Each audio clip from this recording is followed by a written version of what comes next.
Welcome to Public Domain Video Theater presented by the Great Detectives of Old Time Radio.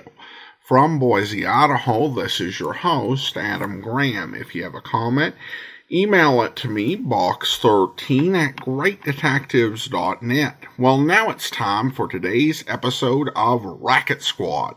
The original air date, August 21st, 1952. This is Season 2, Episode 49. And the title is Family Tree.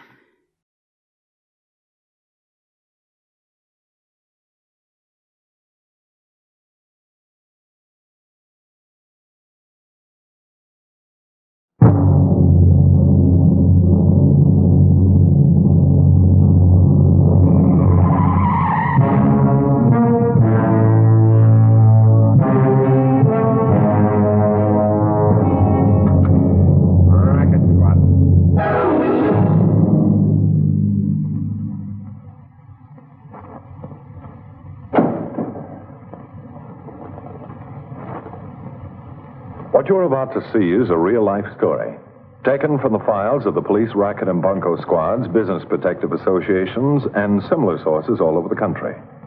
It is intended to expose the confidence game, the carefully worked-out frauds by which confidence men take more money each year from the American public than all the bank robbers and thugs with their violence.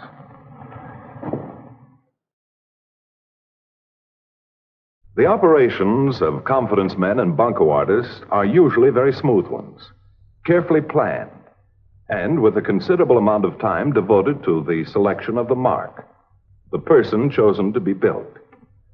The most desirable mark is the so-called skeptic, a person who is overly suspicious of others, and particularly one who feels superior to his family and friends, a sort of self-appointed watchdog. This type is an easy mark and usually falls the hardest.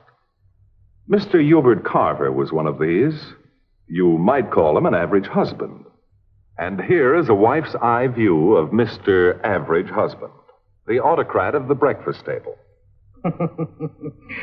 Sucker. That's the word he uses, Martha, right here in the article. Sucker. Butter that father, will you, dear? I want you to hear this.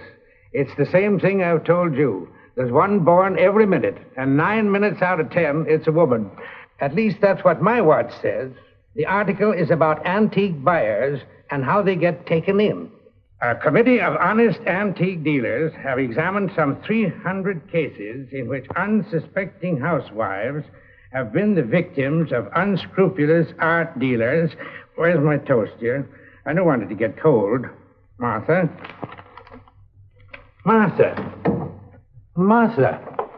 Martha, you weren't even listening. Well, it was the doorbell, dear. I didn't hear it. Well, you were talking. Oh. Don't you want your toast?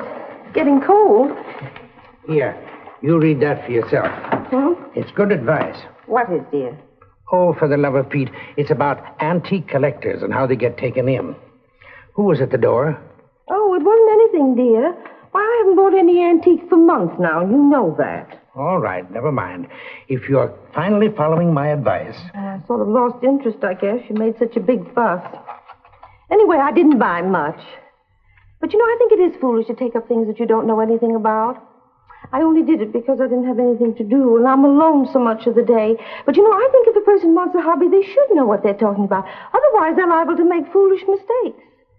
Expensive mistakes. Don't you think? Now what? Oh, darling, it's nothing like that. Yes, see? There, dear. Know your family tree. It's very authoritative, or so Professor McCready says. Who? It tells you what to look for when you're checking up on your ancestors. I mean, the purpose of the whole book is to keep people from being swindled and making mistakes, just like you say. Wait a minute. Slow down. Darling, even though it's a private publication, it only costs $10. I asked you who Professor McCready was. Well, he's a genealogist. I've always been interested in finding out more about my family. Goodbye, dear. I'm late. Well, that's what a genealogist does. He helps you to find out. And anyway, this professor is so nice. He came to the door one day and he showed me a coat of arms. He drew up for Carol and Bixby, the drugstore Bixby. Imagine her with a coat of arms. Well, anyway, I just hired him. I hired him because I'm interested, that's all. I don't care who my ancestors turn out to be. You've done what? Darling, he's spending a lot more time than he's charging for, and it'll only take a couple of days. Oh, Hugh, but there's nothing wrong with hiring a genealogist.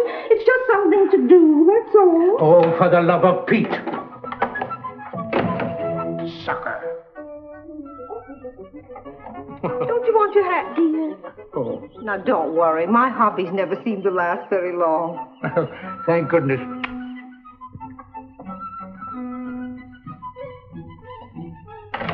Oblivious to her husband's warnings, Martha Carver followed up her hobby of running down her ancestral pedigree. Professor McReady, after some research, kept her well supplied with charts, coats of arms, and so forth. All for a nominal fee, of course.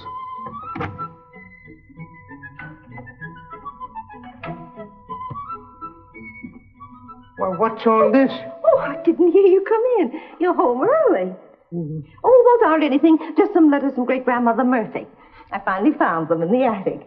I thought you said you'd decided that genealogy stuff wasn't worth bothering over. Oh, well, in the past few weeks, in my spare time, and since I had that book... Well, where did those come from? Did you pay money for that doodling? Oh, well, that's not our family. I mean, they're just branches. Uncle Oscar and the Dexter crest. Just had it made up in case Carol and Bixby should call. Oh, Hubert, don't look at me like that. Why, you barely mentioned it since that one morning. Well, Professor McReady says... Is he still here? Hmm? Oh, well, yes, I've seen him once or twice a week for the past month. Martha, there's just one thing I want you to do for me. Never mind trying to explain why you keep on being foolish.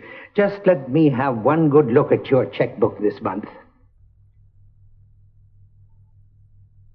I tell you, Bixby, the way I see it, a man must look out for his wife's interests.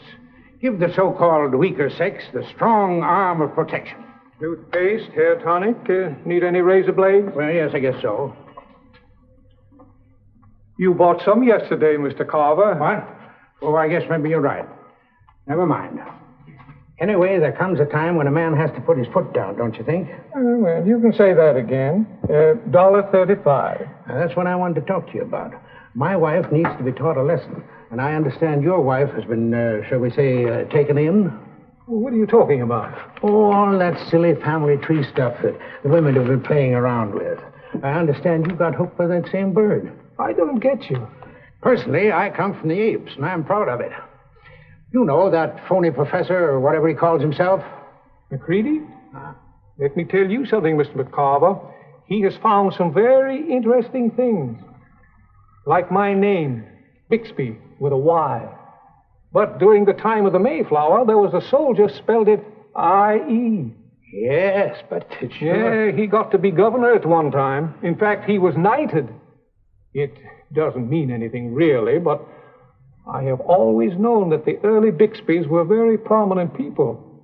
Oh, for the love of Pete. He got you, too. Huh? One born every minute. Just what did you mean by phony professor, Mr. Carver? I'd like to have a look at your wife's checkbook this month. Well, couldn't help but hear what you fellas were talking about. I think he's right.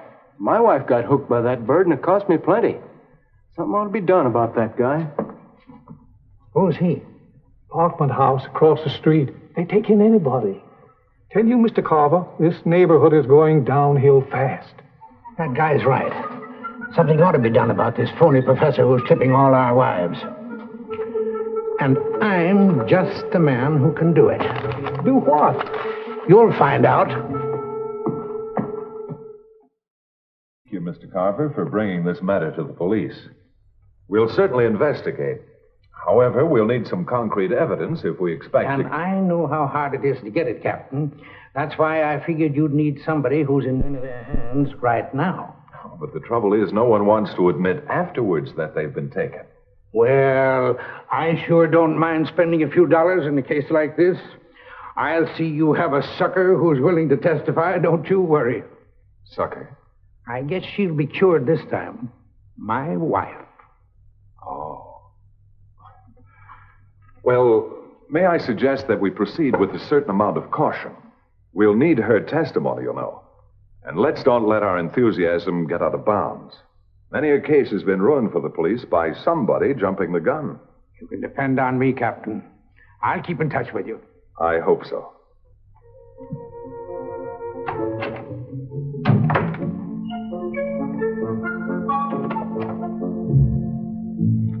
I'm sorry, I'm busy just now. What is it?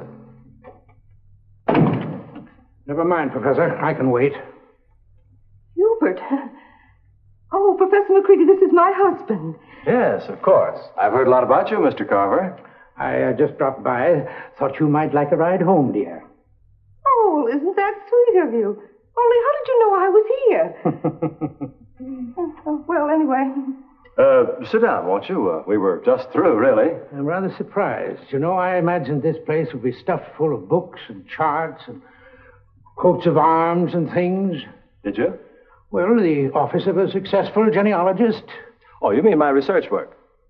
I do that mainly in the library, halls of records. Then, of course, I send out thousands of inquiries to other areas, relatives, and so on. Yes, of course, I understand. Hubert, would you like to go home and... Mrs. Carver has not told me where you have taught, Professor. Well, I'm afraid that's a little confession I must make. I did teach at one time, but now it's mainly a matter of window dressing. Frankly, I only wear the title to attract clients, particularly when you're new in town, as I am. But you know how human nature is. Yes, as a matter of fact, I do.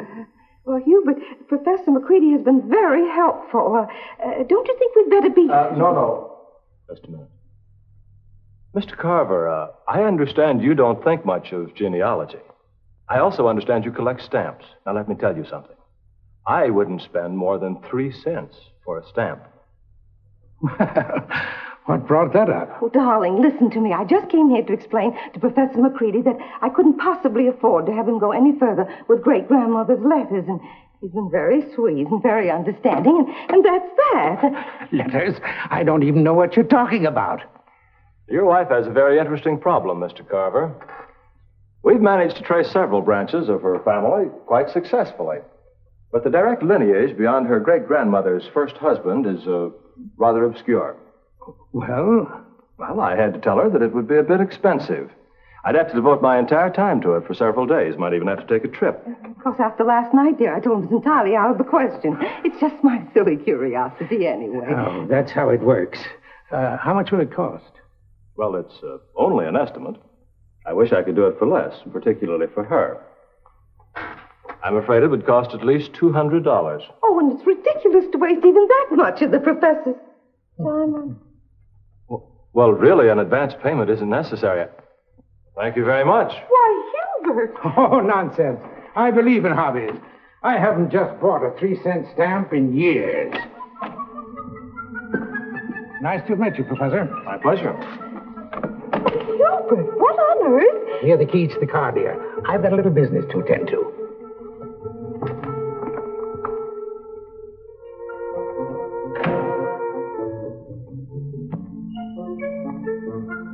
Well, Captain Braddock, how are we doing? It's been several days since...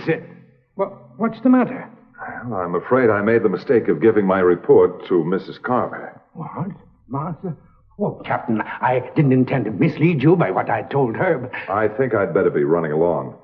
Thank you, Mrs. Carver. Thank you, Captain Braddock. Oh, Martha, what... Captain, well, what's up? I told you before we couldn't conduct an investigation unless there'd been a crime. You insisted there was one. Well, what about this canceled check that I just picked up at the bank with McCready's endorsement on it? Well, that doesn't indicate a crime. He has no record. And our experts say his research for Mrs. Carver was accurate, and that he didn't even charge her too much. Well, I'll be seeing you, Mr. Carver. Goodbye. Hubert, how could you go to Captain Braddock without telling me? It's just like taking advantage of me. Now, Martha, dear, please.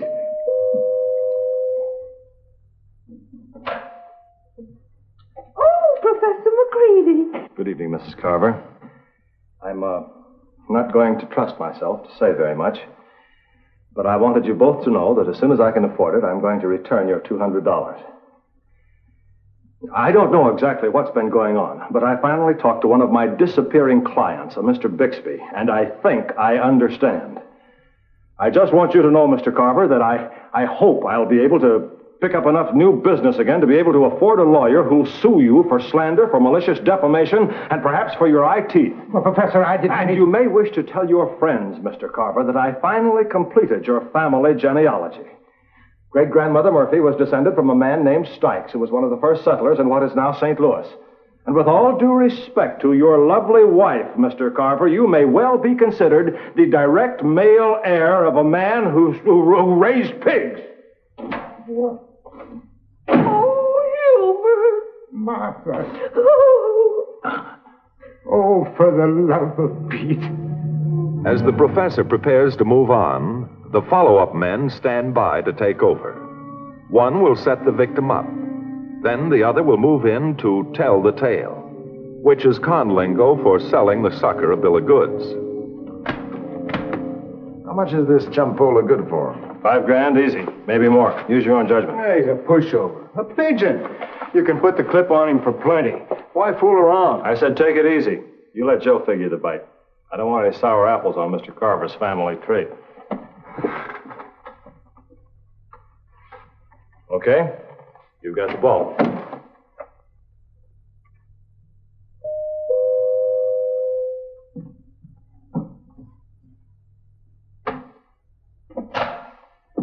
Mr. Carver. Yes? Yes, of course, I knew. I've seen you around the neighborhood.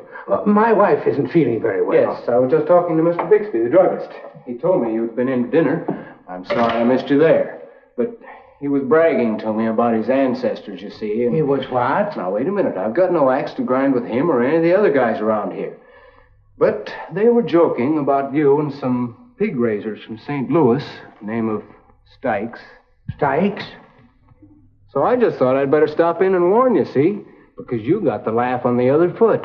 This here Jenny whatchamacallit guy's full of hot air. What are you talking about? Oh, you know who I mean, because I've been watching him, see, and he was here this afternoon. This ancestor bird.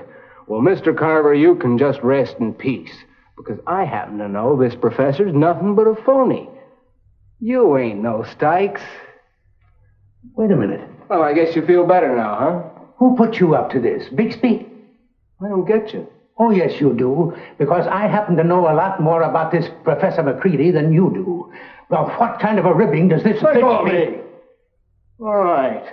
So you're smarter than I thought. But don't you try to rib me. Whatever you and this phony professor are trying to cook up, I'm wise, see? I don't understand. Oh, you think it's a joke? Or I'm laughing when I hear what I hear? Buddy, my name is Stykes. Oh, well, like that ancestor of ours. Isn't that interesting? Ancestor of mine, you mean? You're not cutting in. Too many guys like you already trying to get a piece of St. Louis. What? Oh, sure. Play dumb. You wouldn't hire a guy to prove it was one of your ancestors that owned a pig yard that covered half of where the town is now. Oh, no. Not you. You big guys wouldn't try to cut in just when us little guys is about to win our lawsuit. Well, I'm warning you, see? Wait. Anybody in this town collects $1 million for a share of that property, it's me, not you. Me, a legitimate Stykes. You get me? A legitimate heir. What? How much, Mr. Stykes? Please. Go of me. Now, let me have a chance to explain. I haven't understood any of this. It's been all so confusing. I've been so wrong. Oh, not about the professor. I can assure you he's perfectly honest. More than likely some deal you cooked up between the two of you. Now. I certainly don't want to go after anything that isn't honestly mine. But if you fellas are suing the city of St. Louis for a rightful inheritance, ownership of all that property, well, perhaps I could help. What I mean is, we Stykes should stick together. Lawsuits are expensive. Only, how much did you say all that property was worth by this time?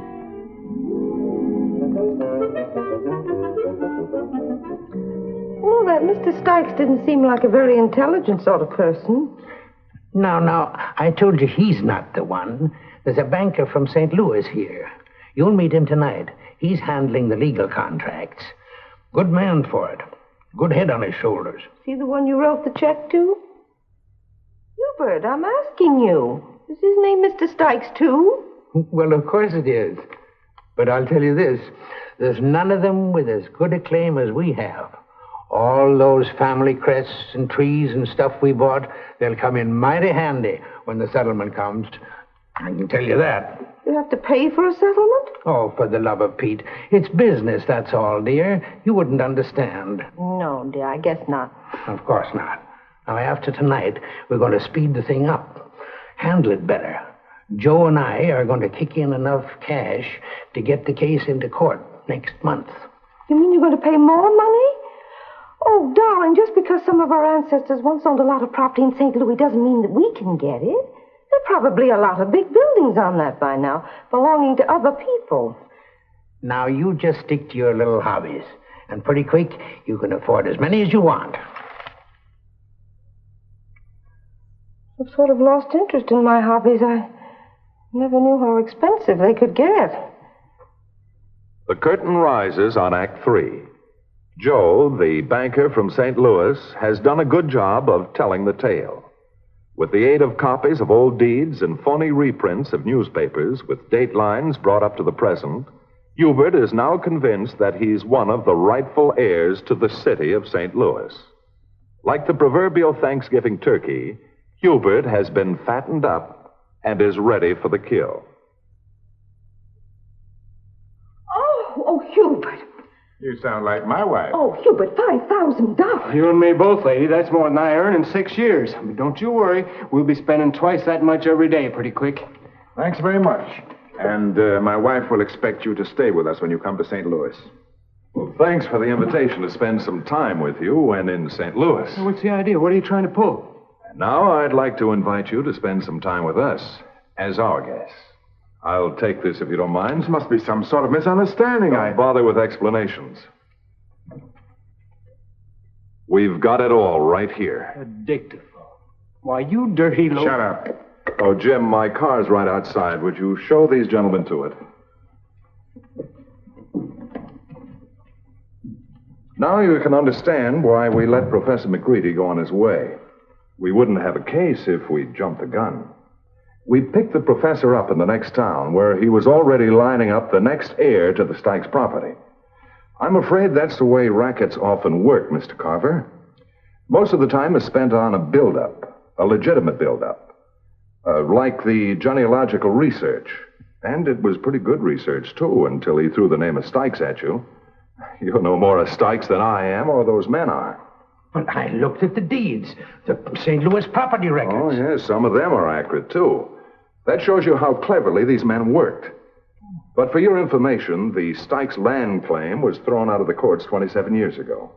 Oh, I can't understand how you ever caught on to it. And how you ever got into the house to put that thing in. Oh, well, neither do I, of course. And I was gone all afternoon. I don't understand any of it. It was so fortunate that you, Captain Braddock, knew that there was something wrong and... Oh, yes, of course. But I think your husband deserves most of the credit. It's just like he said before. The hardest thing is to find someone willing to come forward. Hard? Yes, we'll need that, too, of course. You know, your testimony. Someone who's willing to come right out in public and admit that they've been taken for a sucker. Oh, for the love of Pete. Well, I think I'll be running along. I'll send a man in to pick up the equipment. I'll just see him to the door, dear.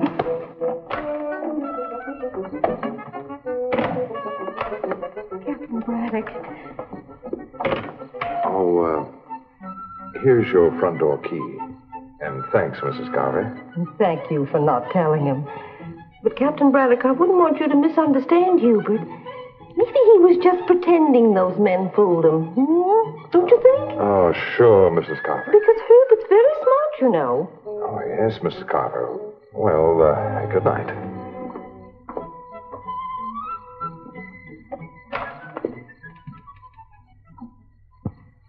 So you see, it isn't always the innocent or the ignorant that con men pick for their pigeons. Some pretty intelligent people have been victimized. Hubert, for example. He was just gullible. And that's something to think about when you wonder who the most gullible person in your family is. Because there are a great many rackets designed especially for the skeptic.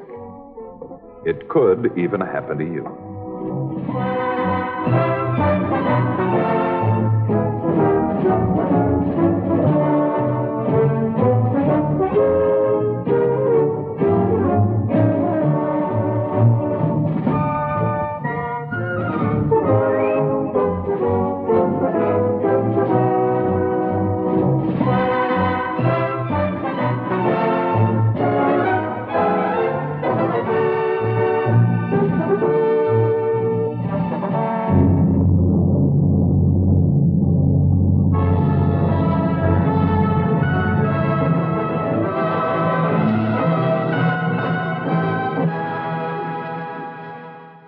Welcome back. This is a really fun, well-written story. It was written by Jackson Gillis, a standout television writer who wrote for such series as The Adventures of Superman with George Reeves, and The Adventures of Spin and Marty, and later on Columbo. Though at this point he was just getting started in television after a successful career in radio. I really love the plot of this and how we really only get to the actual con game with that dramatic confrontation with the professor. Now, to many people, it may be weird to see Hugh Beaumont playing a con man genealogist, but he had a very full career prior to playing Ward Cleaver on Leave It to Beaver. And he often played some very tough action roles, both as heroes and villains. For example, he played Michael Shane in a series of low-budget movies, as well as starring in a couple of films which adapted stories from the radio series Johnny Madero. This episode also features Frances Bavier, another star best known for her work in the 1960s, of course, on The Andy Griffith Show. And I really enjoyed her performance. She manages to play the long-suffering wife perfectly, who puts up with her condescending husband, but ultimately saves the day for her in the end. And I have to admit that I actually did find him getting his comeuppance in the end to be a pretty fitting end. And I also like the overall message of the episode, that some scams are meant to play on the naive, but there are also many others that play on people who are more educated and capable of hubris. It's a nice message, and the episode really does serve to illustrate it. So, overall, this was just a top-notch episode of Racket Squad, and that's all for now. Join us back here next time for another episode of Public Domain Video Theater. In the meantime, send your comments to box13@greatdetectives.net. Follow us on Twitter at Radio Detectives, and become one of our friends on Facebook, facebook.com/Radio Detectives. And if you like these videos, you can become one of our patrons at patreon.com/